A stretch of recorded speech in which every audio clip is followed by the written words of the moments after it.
Young महिलाओं के breast में गांठ, फाइब्रोएडिनोमा या रसोली बनना बहुत कॉमन हो चुका है और इनमें से कई फीमेल्स का फाइब्रोएडिनोमा ऐसे लक्षण पैदा करता है या ऐसे स्टेज पे पहुंच जाता है जहां ट्रीटमेंट करना अनिवार्य हो जाता है। प्रॉब्लम यह है ट्रीटमेंट में कि सर्जरी में ब्लेड यूज होता है, स्टिच लगता है, स्कार आता है जो महिलाओं को नहीं पसंद। उसके कुछ लॉन्ग टर्म कॉन्सिक्वेंसेज भी है, बट यस, हर कोई वो अवॉइड करना चाहता है और एक ही चीज़ पूछता है कि सर बिना सर्जरी के ट्रीट कर सकते हैं क्या, कोई गोली दे दो इससे ट्रीट हो जाए।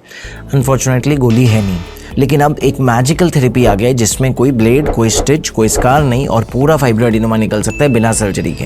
ये है एक मिनिमली इन्वेजिव इंटरवेंशन जिसका नाम है वैक्यूम असिस्टेड एक्सिजन, जो इंटरवेंशन रेडियोलॉजिस्ट बहुत बखूबी कर सकते हैं जैसे वो बाकी के लेजर और एंजियोग्राफी इलाज करते हैं। क्या है ये इलाज? अंत तक वीडियो में जुड़े रहे और फाइब्रोएडिनोमास के बारे में पूरी बात करते हैं।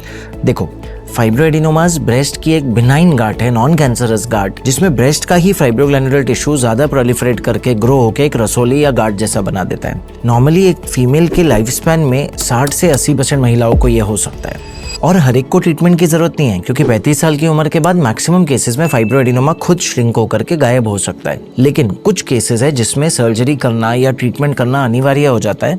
क्या केसेस है ये? जब महिला को बहुत पेन होने लगे, जब डिस्मॉर्फिक अपीयरेंस हो, ब्रेस्ट ऊपर नीचे दिख रही है और बिल्कुल कॉस्मेटिक अपीयरेंस अब खराब हो गया है, जब फाइब्रोएडिनोमा 25 मिलीमीटर से ऊपर हो चला है, जब 35 की उम्र हो गई फिर भी फाइब्रोएडिनोमा श्रिंक नहीं हो रहा है, जब अल्ट्रासाउंड पे जो बायराइड स्कोर होता है वो चेंज होने लगा है, अपग्रेड होने लगा है, जिसका मतलब कि फाइब्रोएडिनोमा में हो सकता है कैंसरस चेंजेस पनप रहे हो या सीरियल अल्ट्रासाउंड्स पे साइज बढ़ रहा हो। इनमें से कोई भी दिक्कत है तो फाइब्रोएडिनोमा को निकालना चाहिए।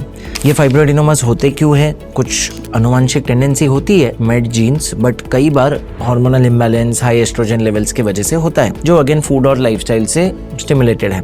अब बात करते हैं डायग्नोसिस और इलाज की। डायग्नोसिस के लिए आपको एक स्पेशलिस्ट को मिलना है, चाहे वो सर्जन हो, ब्रेस्ट सर्जन हो, गायनेकोलॉजिस्ट हो या इंटरवेंशन रेडियोलॉजिस्ट हो। वो आपका एक सोनोग्राफी कराएंगे, स्पेशली अगर आपकी एज 40 से कम है तो, 40 के ऊपर है तो मैमोग्राफी भी कराएंगे साथ में। इसके आधार पे पता चलेगा गांठ कितनी बड़ी है, फाइब्रोएडिनोमा ही है ना, बायराइड स्कोर क्या है, का साइज क्या है, लोकेशन क्या है, बहुत सारी चीजें। ट्रीटमेंट के बाद इसका ट्रेडिशनल ट्रीटमेंट तो सर्जरी था जिसमें गांठ को ब्लेड से काट के निकाल दो, स्टिच ले लो और इवेंचुअली छोटा सा स्कार आएगा पर हील हो जाएगा।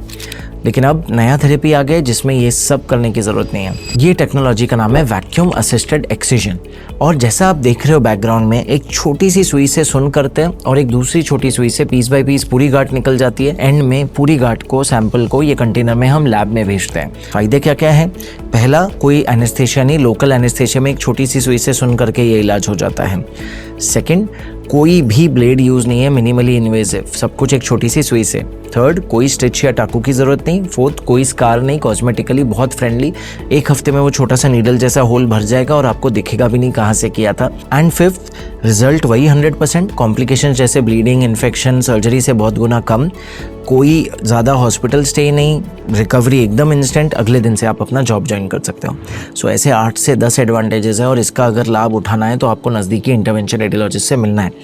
अगर फॉर सम रीज़न आप एक इंटरवेंशन रेडियोलॉजिस्ट को नहीं अप्रोच कर पा रहे हो या टायर 2-3 सिटी में रहते हो, नहीं है आसपास इंटरवेंशन रेडियोलॉजिस्ट जिनके पास ये मशीन और ये स्किल सेट अवेलेबल है, तो डेफिनेटली आप हमें कांटेक्ट कर सकते हो। आपके लिए मैं कांटेक्ट नंबर पहली बार दे रहा हूँ अपने वीडियो में, सो दैट जिसको बिल्कुल अप्रोच करने के लिए कोई स्पेशलिस्ट नहीं है वो हमें कॉन्टैक्ट कर सकता है और एटलीस्ट इतना जान सकता है कि क्या इस टेक्निक से इसका इलाज हो सकता है। वैक्यूम असिस्टेड एक्सिजन पे ये कोई पहला वीडियो नहीं है ना आखिरी है, इसलिए मैं एंड स्क्रीन पे पुराने वीडियोस दे रहा हूँ और बेल आइकन दबाना ना भूलो ताकि फ्यूचर वीडियोस ना मिस कर दो। सुरक्षित रहो, सशक्त रहो।